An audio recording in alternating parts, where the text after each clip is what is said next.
Sobat ASN di seluruh Indonesia, selamat datang kembali di podcast ASN Hebat. Kali ini kita punya topik yang penting tapi juga seru banget, yaitu mengenai good practice versus bad practice dalam mewujudkan smart governance. Nah, bener banget nih Mbak Alia. Mungkin kita tahu ya teman-teman di sini ya, kalau smart governance itu merupakan tujuan besar dari birokrasi modern. Nah, untuk mewujudkannya pasti kita nggak langsung ke smart governance dong. Pasti kita belajar dari praktik baik yang sudah berhasil, sekaligus menghindari praktik buruk yang bisa menjadi penghambat. Hari ini sudah hadir bersama kami para narasumber hebat yang sudah pastinya kompeten juga di bidangnya. Selamat pagi Pak Krisna. Ya, selamat pagi Kak Alia, Kak Angelika. Selanjutnya kita juga kedatangan Bu Rahma. Selamat pagi Bu Rahma. Selamat pagi Mbak dan rekan-rekan semua.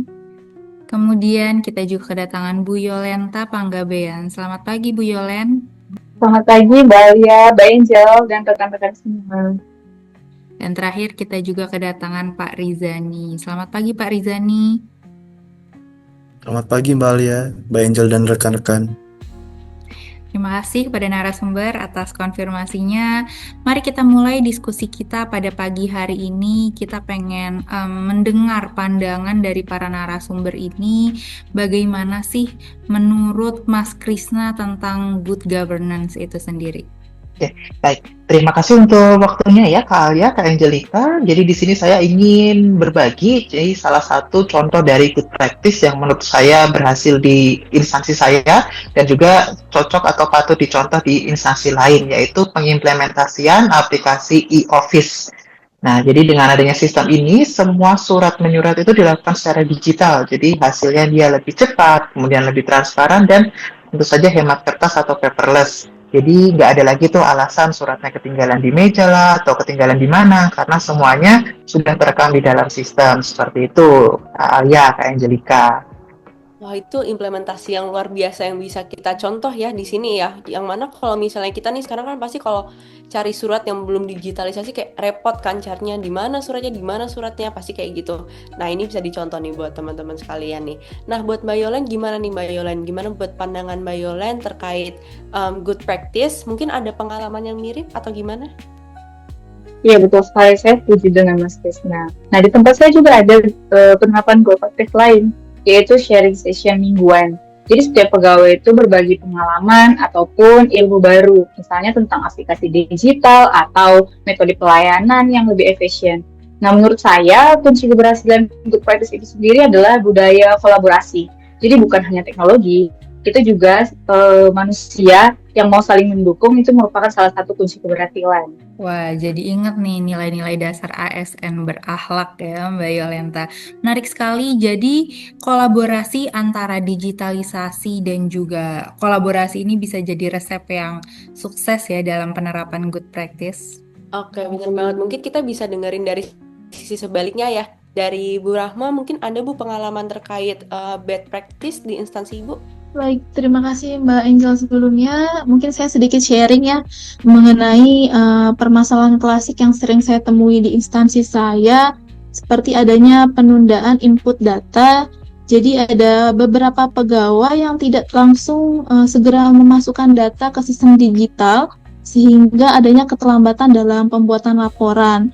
Selain itu juga ada kasus di mana pegawai menggunakan media sosial ini untuk membagikan informasi yang belum jelas tentang verifikasinya ini, apakah betul datanya ataukah tidak, apakah mengandung hoax atau tidak. Jadinya adanya kesimpang siuran dalam pemberian berita yang tentunya dapat merusak citra dari instansi. Seperti itu Mbak. Wah, kalau misalnya kita telisik lebih dalam, berarti itu udah termasuk ke dalam masalah yang serius ya Bu ya, sehingga dampaknya bisa merusak citra instansi. Kalau dari Pak Rizani sendiri, menurut Bapak, apa yang dimaksud dengan bad practice itu sendiri Pak? Silakan. Ya, terima kasih Mbak Alia. Ya, dari penjelasan Mbak Rahma tadi, menurut saya setidaknya ada dua penyebab mengapa masalah tersebut dapat terjadi ya. Yang pertama yaitu literasi digital ASN yang belum merata, di mana masih ada pegawai yang kurang mengikuti perkembangan teknologi sehingga menjadi enggan menggunakan dan mengikuti sistem yang terbaru. Lalu yang kedua, ada efisiensi terhadap resistensi terhadap perubahan. Banyak pegawai merasa lebih nyaman dengan cara lama. Padahal kita sudah memasuki era digitalisasi. Harusnya para pegawai dapat beradaptasi dalam menghadapi era digital tersebut. Seperti itu, Mbak. Oke, berarti kalau itu terkait pegawai yang tidak mengikuti era digitalisasi ya Pak ya. Nah, mungkin kalau dari situ Betul. kira-kira apa ya solusi yang bisa diterapkan dari bad practice ini supaya kita bisa menghindari kejadian seperti ini tidak terulang lagi. Mungkin dari Mbak Yolan yang tadi sudah memaparkan terkait good practice, boleh diberikan saran, Mbak? Ya, kalau menurut saya sih solusinya itu hanya perlu diadakan pelatihan digital secara berkala. Dan pegawai yang gaptek itu perlu didampingi. Karena sebenarnya gaptek itu tidak memandang tempat ya, bahkan di kota besar juga ada pasti pegawai yang gaptek. Nah, solusinya itu juga bisa misalnya lewat program mentoring oleh pegawai yang sudah lebih mahir. Selain itu juga harus ada reward dan punishment. Pegawai yang konsisten melakukan good practice itu harusnya diberikan penghargaan. Sementara yang mengabaikan tanggung jawab itu perlu ditegur, gitu sih Mbak. Jadi kalau menurut Mbak Yolen harus ada penilaian yang terukur dan berbasis data begitu ya Mbak. Iya benar. Kalau misalnya pandangan dari Pak Rizani, Ya, saya setuju dengan pendapat Mbak Yolen tadi ya. Mungkin akan saya tambahkan sedikit ya, seperti perlu adanya sistem monitoring dan evaluasi yang jelas. Misalnya laporan mingguan terkait penggunaan aplikasi. Dengan begitu, masalah bisa terdeteksi lebih awal. Dan tentu saja adanya penerapan sistem merit juga sangat penting sekali ya Mbak. Jika promosi jabatan didasarkan pada kinerja yang nyata, tentu akan membuat ASN yang bekerja akan lebih termotivasi. Seperti itu. Baik, ini menambahkan ya Kak ya. Jadi menambahkan dari apa yang sudah disampaikan oleh Mbak Yolen dan Mas Rizani. Untuk sebenarnya saya memang sependapat, ini tambahan saja, tapi jangan lupa juga kalau adanya juga peran pimpinan. Jadi kalau misalkan pimpinan itu tidak memberikan teladan dalam menggunakan sistem digital, maka untuk pegawai-pegawai atau bawahan-bawahannya itu juga akan sulit untuk mengikuti seperti itu. Izin menambahkan, Mbak.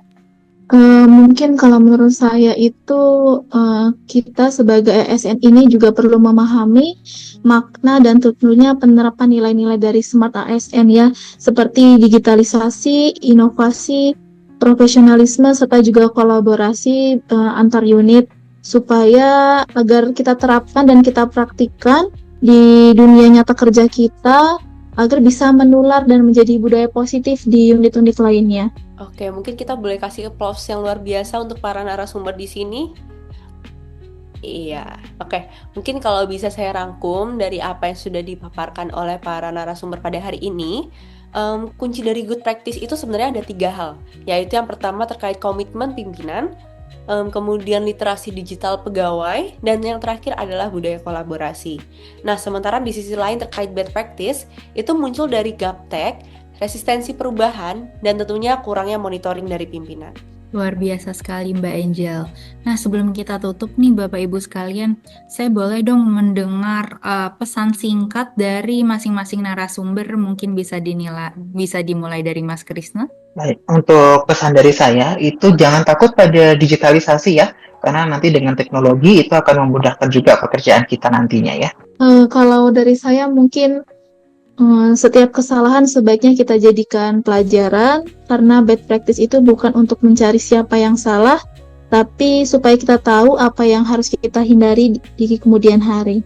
Kalau dari saya sih yang perlu kita lakukan itu adalah sebarkan good practice sekecil apapun. Karena sekecil apapun itu bisa jadi inspirasi untuk unit kita sendiri ataupun untuk unit lain.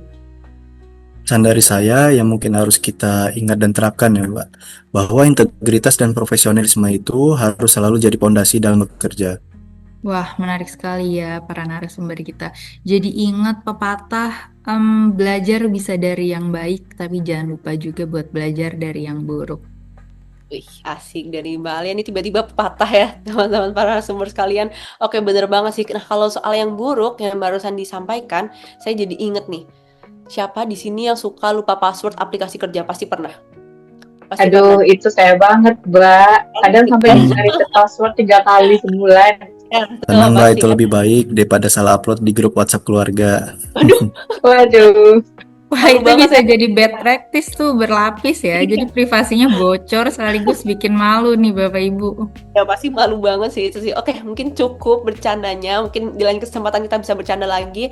Nah, cuman saat ini kita udah ada di penghujung acara podcast pada hari ini. Sebelumnya saya ucapkan terima kasih buat para narasumber yang sudah berkenan hadir menyempatkan waktunya hari ini kepada podcast kami untuk berbagi ilmu, wawasan dan kompetensinya pada hari ini. Tentunya diskusi ini kami berharap bisa menjadi inspirasi, bisa menjadi contoh buat kami ke depannya untuk menerapkan good practice. Dan tentunya diskusi hari ini nggak cuma diskusi yang serius, tapi juga pastinya menyenangkan. Betul banget nih, seru banget ngobrol sama Bapak-Bapak Ibu sekalian.